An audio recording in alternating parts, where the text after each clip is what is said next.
Autoridad espiritual por Watchman Nee. Los hermanos jóvenes deberían aprender la lección de la humildad. Todos. Necesitamos saber que no depende en lo más mínimo de nosotros el correr la carrera que tenemos por delante. No debiéramos considerarnos diferentes de otros tan solo porque hemos aprendido unas pocas lecciones espirituales. Todo proviene de la gracia de Dios, todo es dado por Dios, nada viene de nosotros mismos. Bien sabía Aarón que era Dios quien había hecho florecer su vara, porque el florecimiento había sido efectuado por medio del poder sobrenatural. Dios usó este medio para hablar a Aarón, así como al pueblo de Israel. De ahí en adelante Aarón supo que todo el ministerio estaba basado en el florecimiento, no en sí mismo. En la actualidad, cuando ministramos delante de Dios debemos saber también que el ministerio proviene de la resurrección y que la resurrección proviene de Dios. ¿Qué es la resurrección? La resurrección se refiere a lo que no proviene de lo natural, a lo que no proviene de uno mismo o de la propia capacidad. Es lo que yo no puedo hacer, porque sobrepasa mi capacidad. Puedo colorear la vara y tallarle flores, pero no la puedo hacer florecer. Nadie oyó jamás de una vara vieja que floreciera ni de una mujer anciana que concibiera. Sara dio a luz a Isaac, pero esto fue la obra de Dios. Por eso Sara representa la resurrección. La resurrección es lo que yo no puedo hacer, pero que Dios sí puede, es lo que yo no soy, pero que Dios sí es. No importa lo que yo sea, porque esto se basa en Dios. No depende de la mucha habilidad ni de la mucha elocuencia.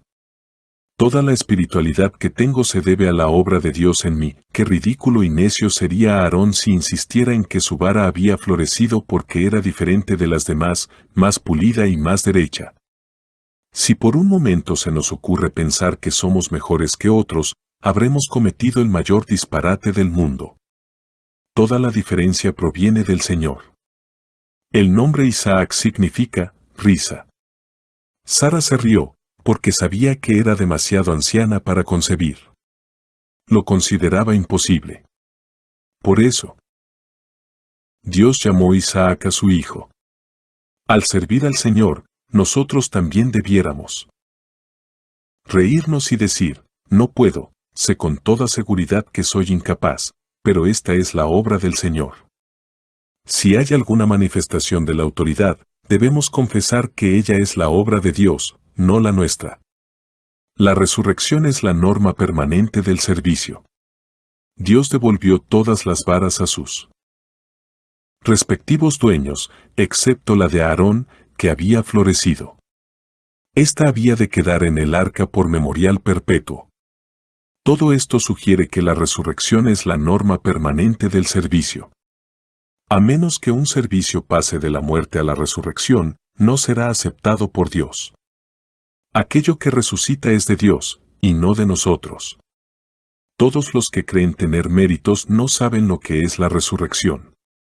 Los que conocen la resurrección ya han renunciado a sí mismos. Mientras continúa la fuerza natural, se oculta el poder de la resurrección. El mayor poder de Dios no se manifiesta en la creación, se revela en la resurrección. Nada que pueda hacer el hombre proviene de la resurrección. Es preciso que lleguemos al punto donde nos consideremos como nada, como perros muertos. Es menester que nos neguemos tan completamente que todo lo que podamos decirle a Dios sea, todo lo que existe, es dado por ti, todo lo que ha sido hecho por ti. De aquí en adelante ya no me equivocaré en esto, porque estoy completamente convencido de que todo lo muerto proviene de mí, pero todo lo vivo viene de ti. Así que debemos estar conscientes de esta distinción. El Señor jamás entiende mal, pero frecuentemente nosotros interpretamos mal. Era absolutamente imposible que Sara se imaginara que Isaac había nacido en virtud de la fuerza de ella. Dios tiene que llevarnos al punto donde jamás entendamos mal la obra suya. La autoridad es de Dios, no de nosotros. Nosotros somos meramente mayordomos de su autoridad. El discernir esto nos hace competentes para ser autoridades delegadas. Cada vez que intentamos ejercer la autoridad como si fuera nuestra, se nos priva inmediatamente de toda autoridad. La vara seca solo puede dispensar muerte. Donde hay resurrección, allí hay autoridad, porque la autoridad se fundamenta en la resurrección y no en lo natural. Puesto que todo lo que tenemos es lo natural, no tenemos ninguna autoridad, salvo en el Señor. Lo que Pablo dice en 2 Corintios 4:7 concuerda con la interpretación antes expuesta. Pablo se compara a sí mismo a un vaso de barro, y el tesoro, al poder de la resurrección. Entiende perfectamente bien que él es simplemente un vaso de barro, pero que el tesoro que hay en él posee poder trascendente. En cuanto a sí mismo, Pablo es atribulado en todo sentido. Pero debido al tesoro, no ha sido destruido. Por una parte, hay muerte, pero por otra parte, vida. Pablo siempre está entregado a la muerte, pero al mismo tiempo manifiesta la vida. Donde actúa la muerte, allí se manifiesta la vida. Encontramos el centro del ministerio de Pablo en 2 Corintios capítulos 4 y 5, y la norma de su ministerio es la muerte y la resurrección. Lo que hay en nosotros es muerte, lo que hay en el Señor es resurrección. No nos equivoquemos, la autoridad es de Dios. Cada uno de nosotros debe entender claramente que toda autoridad pertenece al Señor. Nosotros simplemente mantenemos la autoridad del Señor en la tierra, pero nosotros mismos no somos la autoridad. Siempre que dependemos del Señor, tenemos autoridad. Pero en cuanto se introduce algo de lo natural, somos como cualesquier otros, sin autoridad. Todo lo que es de la resurrección tiene autoridad. La autoridad viene de la resurrección y no de nosotros mismos. Es más que simplemente depositar la vara delante de Dios, es la vara de la resurrección que permanece en la presencia de Dios. Ser autoridad delegada de Dios no es meramente manifestar algo de la resurrección, sino hacer que la vara reverdezca, florezca y produzca fruto, cumpliéndose así la vida de resurrección. Autoridad espiritual por Watchman Nee. Capítulo 16. El mal uso de la autoridad y la disciplina gubernativa de Dios. Y porque no había agua para la congregación, se juntaron contra Moisés y Aarón. Y habló el pueblo contra Moisés, diciendo, ojalá hubiéramos muerto cuando perecieron nuestros hermanos delante de Jehová. Y habló Jehová a Moisés, diciendo, toma la vara, y reúne la congregación, tú y Aarón tu hermano, y hablad a la peña a vista de ellos, y ella dará su agua, y le sacarás aguas de la peña, y darás de beber a la congregación y a sus bestias. Entonces Moisés tomó la vara de delante de Jehová, como él le mandó. Y reunieron Moisés y Aarón a la congregación delante de la peña, y les dijo, oíd ahora, rebeldes. Os hemos de hacer salir aguas de esta peña. Entonces alzó Moisés su mano. Y golpeó la peña con su vara 2 veces, y salieron muchas aguas, y bebió la congregación, y sus bestias. Y Jehová dijo a Moisés y a Aarón, por cuanto no creísteis en mí, para santificarme delante de los hijos de Israel, por tanto, no meteréis esta congregación en la tierra que les he dado. Estas son las aguas de la rencilla, por las cuales contendieron los hijos de Israel con Jehová, y él se santificó en ellos. Números 20, 2-3, 20, 7-13. Y Jehová habló a Moisés y a Aarón en el monte de Jor, en la frontera de la tierra de Edom, diciendo, Aarón será reunido a su pueblo, pues no entrará en la tierra que yo di a los hijos de Israel, por cuanto fuisteis rebeldes a mi mandamiento en las aguas de la rencilla. Toma a Aarón y a Eleazar su hijo, y hazlo subir al monte de Jor, y desnuda a Aarón de sus vestiduras, y viste con ellas a Eleazar su hijo, porque Aarón será reunido a su pueblo, y aquí morirá. Y Moisés hizo como Jehová le mandó, y subieron al monte de Jor a la vista de toda la congregación. Y Moisés desnudó a Aarón de sus vestiduras, y se las vistió a Eleazar su hijo, y Aarón murió allí en la cumbre del monte, y Moisés y Eleazar descendieron del monte. Números 20, 23-28. Y habló Jehová a Moisés aquel mismo día, diciendo, sube a este monte de Abarim, al monte Nebo, situado en la tierra de Moab que está frente a Jericó, y mira la tierra de Canaán, que yo doy por heredad a los hijos de Israel, y muere en el monte al cual subes, y se unido a tu pueblo, así como murió Aarón tu hermano en el monte de Jor, y fue unido a su pueblo. Por cuanto pecasteis contra mí en medio de los hijos de Israel en las aguas de Meriba de Cades, en el desierto de Sin, porque no me santificasteis en medio de los hijos de Israel. Verás, por tanto, delante de ti la tierra, mas no entrarás allá, a la tierra que doy a los hijos de Israel. Deuteronomio 32, 48-52. La autoridad delegada debe santificar a Dios. Después de vagar más de 30 años por el desierto, el pueblo de Israel volvió a olvidarse de las lecciones que había aprendido a consecuencia de su rebelión. Al llegar al desierto de Sin y no hallar agua, contendieron una vez más con Moisés y Aarón, profiriendo muchas palabras desagradables. Sin embargo, Dios no se enojó con ellos. Simplemente le ordenó a Moisés que tomara la vara, símbolo de la autoridad de Dios, y hablara a la peña para que diera agua. Moisés tomó la vara en sus manos.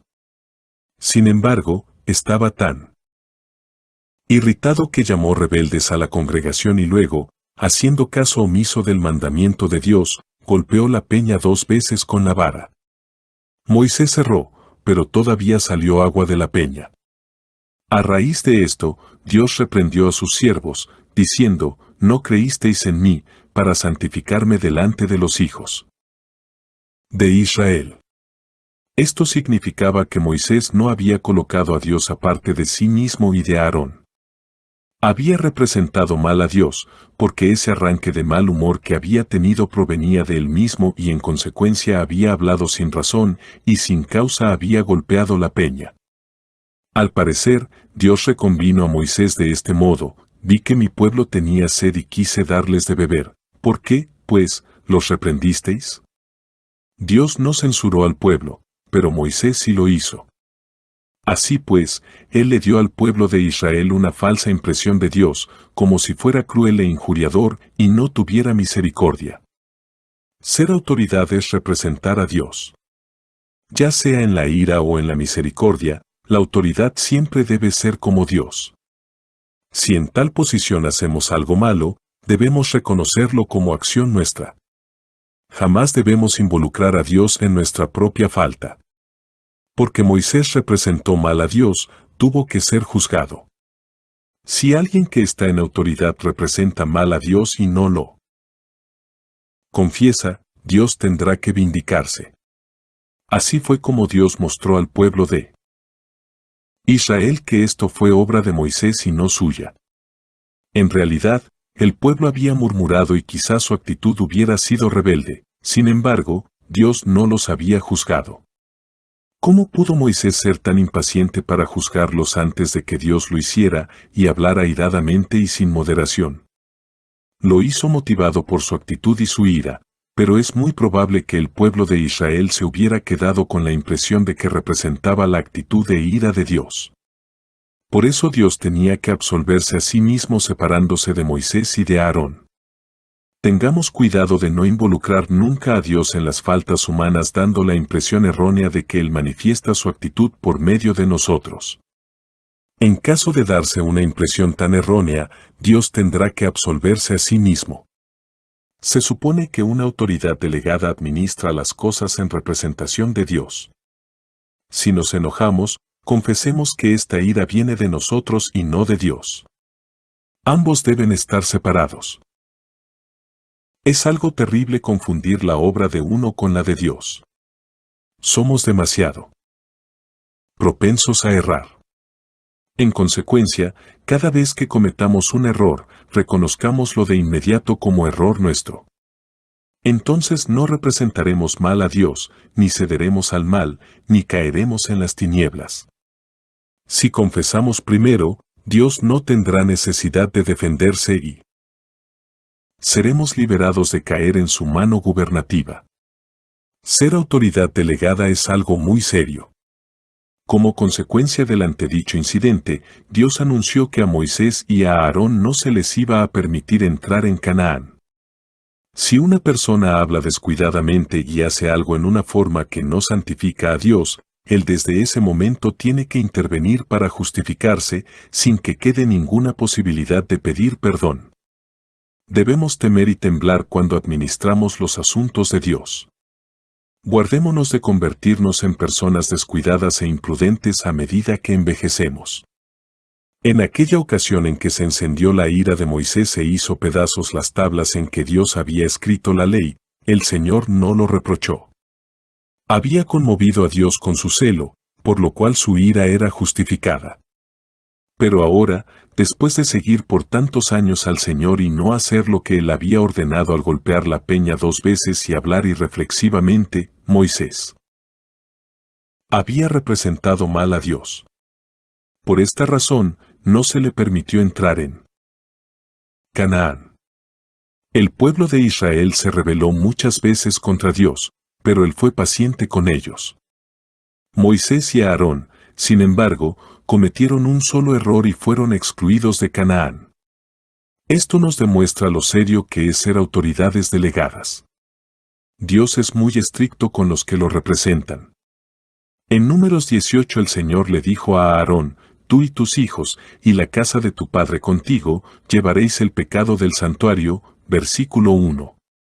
Cuanto más autoridad delega Dios, tanto más severo es su trato. El Señor también dijo: a todo aquel a quien se haya dado mucho, mucho se le demandará, y al que mucho se le haya confiado, más se le pedirá. Lucas 12:48. Es de veras un hermoso cuadro ver a Moisés, a Aarón y a Eleazar su hijo subir juntos al monte de Jor. Todos ellos fueron obedientes a Dios, aceptando humildemente su juicio. Ni siquiera oraron, pues conocían a Dios. Aarón sabía que había llegado su día y Moisés también era consciente de su propio futuro. Dios le ordenó a Moisés que hiciera la transacción, ya que en las aguas de Meriba también había sido él el personaje principal. Al ver cómo moría Aarón, se le hizo saber a Moisés cómo moriría él también. Al ser desnudado de sus vestiduras santas, Aarón murió. La gente común no muere al ser desnudada de sus ropas, pero Aarón sí, porque su vida era sostenida por el servicio. Esto nos indica que la vida de uno que sirve a Dios llega a su fin cuando termina su servicio. Muchos años pasaron después del suceso recién descrito, pero el juicio de Dios siguió. Finalmente, él trató con Moisés en la misma forma que había tratado con Aarón.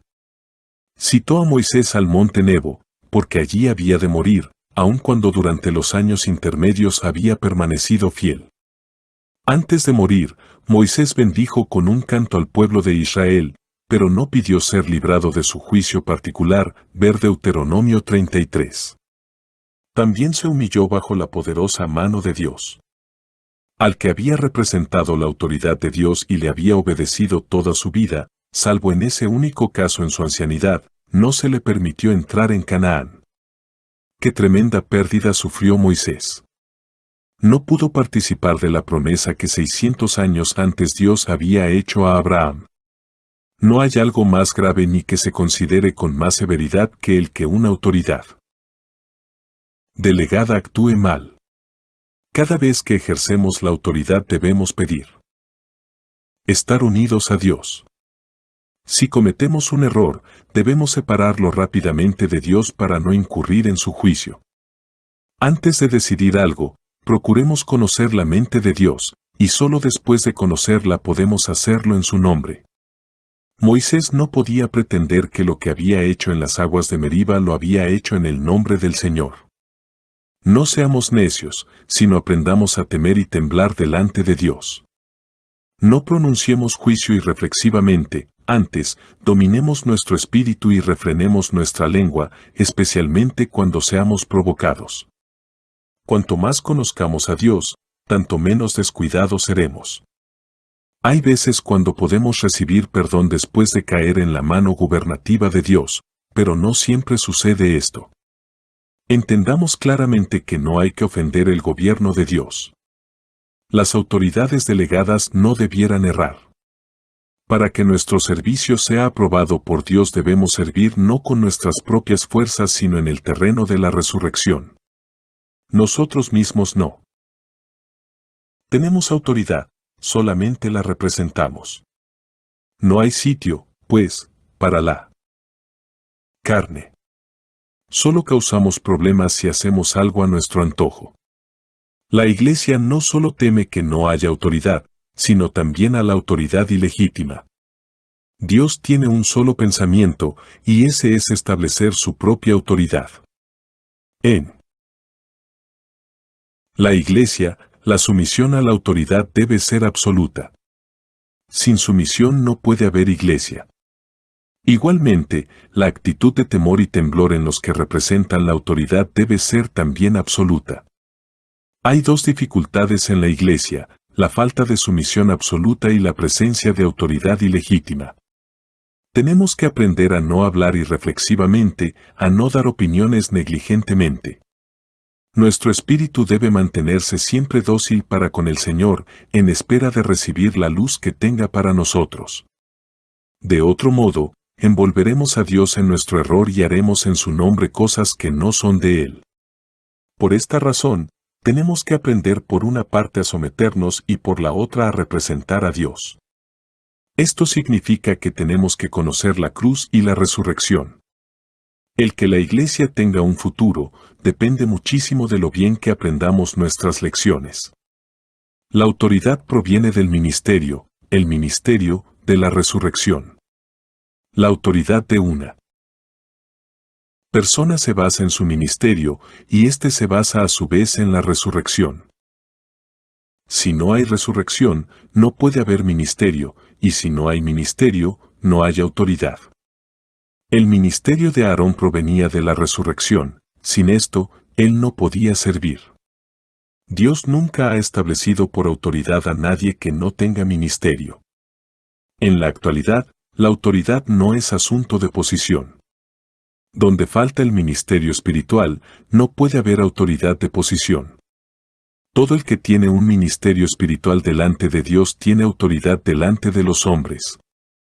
Esto significa que el ministerio espiritual de uno le da autoridad entre los hijos de Dios. ¿Quién, pues, puede pelear por esta autoridad, puesto que es imposible luchar por el ministerio? Tal como el ministerio lo asigna el Señor, así también la autoridad la determina Él. Toda autoridad se basa en el ministerio. Aarón tenía autoridad porque tenía un ministerio delante de Dios. Su incensario podía hacer expiación por el pueblo y también podía hacer que cesara la mortandad, mientras que los incensarios de los 250 dirigentes fueron malditos por Dios. La rebelión de Números 16 fue dirigida, no tan solo contra la autoridad, sino también contra el ministerio. Aarón estaba en autoridad, puesto que tenía ministerio. Ninguna persona puede tener más autoridad que la que tiene su ministerio. No debemos tratar de sobrepasar la autoridad de nuestro ministerio. Nuestra actitud debe ser siempre la de no atrevernos a ocuparnos en cosas que son demasiado grandes y maravillosas para nosotros. Ver Salmo 131, 1. Aprendamos, en cambio, a ser fieles delante de Dios según la porción que nos ha tocado. Muchos hermanos se imaginan equivocadamente que pueden asumir la autoridad a la aventura, ignorando que la autoridad que viene del ministerio jamás se impone sobre los hijos de Dios. La autoridad de uno delante de los hombres es igual al ministerio de uno delante de Dios. La medida del ministerio determina la proporción de la autoridad. Si la autoridad sobrepasa al ministerio, viene a ser de posición, y por lo tanto ya no es espiritual. Si una autoridad delegada yerra, Dios vendrá a juzgarla. El supremo principio del gobierno de Dios es su propia vindicación. Puesto que Dios está dispuesto a darnos su nombre y a permitir que lo usemos tal como alguien nos confía su sello para que lo usemos, luego Él tiene que absolverse a sí mismo si lo representamos mal. Él le dirá a la gente que la falta no es suya, sino nuestra. Aarón murió, lo mismo que Moisés. No se les permitió entrar a Canaán. ¿Disputaron con Dios? No, porque eran conscientes de que la justificación de Dios era mucho más importante que su entrada a Canaán. Preferirían ser excluidos de Canaán para que Dios se absolviera. Como puede verse en Deuteronomio 32, Moisés se esmeró en explicarle al pueblo que la falta era de Israel, no de Dios. Por eso debemos mantener el carácter absoluto de la verdad. Ningún siervo fiel del Señor debería buscar una manera fácil o conveniente. La vindicación de Dios es mucho más importante que el prestigio del hombre. Aunque Moisés y Aarón tenían algunas excusas, no argumentaron ni se defendieron. Muchas veces en tiempos pasados habían intercedido por el pueblo de Israel, pero en esta ocasión no pidieron por sí mismos. Tal silencio es muy precioso. Preferían soportar la dificultad si esto podía darle a Dios la oportunidad de absolverse. La autoridad proviene del ministerio, llega al corazón de la gente y la hace. Tener conciencia de Dios. Cuando un ministro representa mal la autoridad de Dios, cesa su ministerio, así como cesó el de Aarón y el de Moisés. Aprendamos, por tanto, a mantener el testimonio del Señor. No demos consejos irreflexivamente, no sea que incurramos en juicio. Que Dios tenga misericordia de nosotros para que seamos instruidos por Él. Que le dé gracia a su iglesia en este tiempo del fin. Como necesitamos orar, oh, Señor, que se manifieste tu autoridad en la iglesia. Señor, haz que todo hermano sepa lo que es la autoridad. La iglesia local se revelará cuando Dios pueda manifestar su autoridad por medio de los hombres. Los que ocupen cargos de responsabilidad no la representarán mal ni la gente que los siga entenderá mal. Todos y cada uno conocerán su lugar y así el Señor hará lo que Él quiera. Autoridad espiritual. Por Watchman Nee. Capítulo 17. Las autoridades delegadas deben estar bajo autoridad. Cuando Saúl volvió de perseguir a los filisteos, le dieron aviso, diciendo, «He aquí David está en el desierto de En-Gadi». Y tomando Saúl 3000 hombres escogidos de todo Israel, fue en busca de David y de sus hombres, por las cumbres de los peñascos de las cabras monteses. Y cuando llegó a un redil de ovejas en el camino, donde había una cueva, entró Saúl en ella para cubrir sus pies, y David y sus hombres estaban sentados en los rincones de la cueva.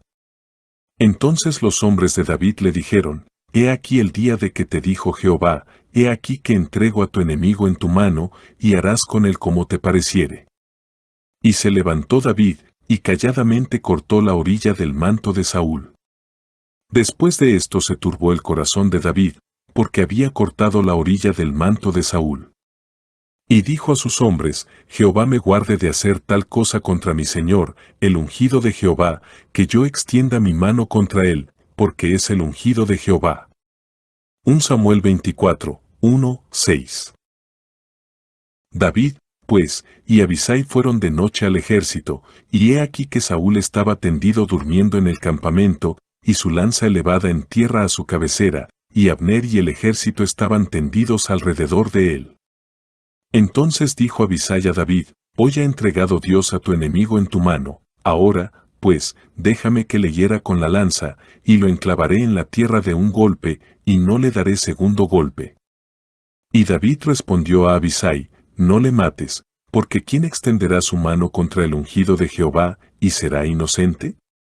Dijo además David, «Vive Jehová, que si Jehová no lo hiriere, o su día llegue para que muera, o descendiendo en batalla perezca, guárdeme Jehová de extender mi mano contra el ungido de Jehová. Pero toma ahora la lanza que está a su cabecera, y la vasija de agua, y vámonos».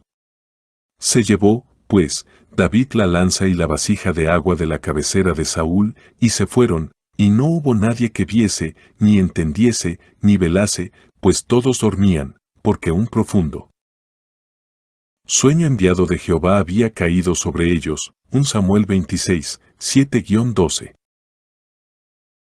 Asamblea en Santo Domingo Este. Escrito por el hermano Watchman Nee en el año 1951. Para más información comuníquese con este número de WhatsApp. 1-829-747-1995.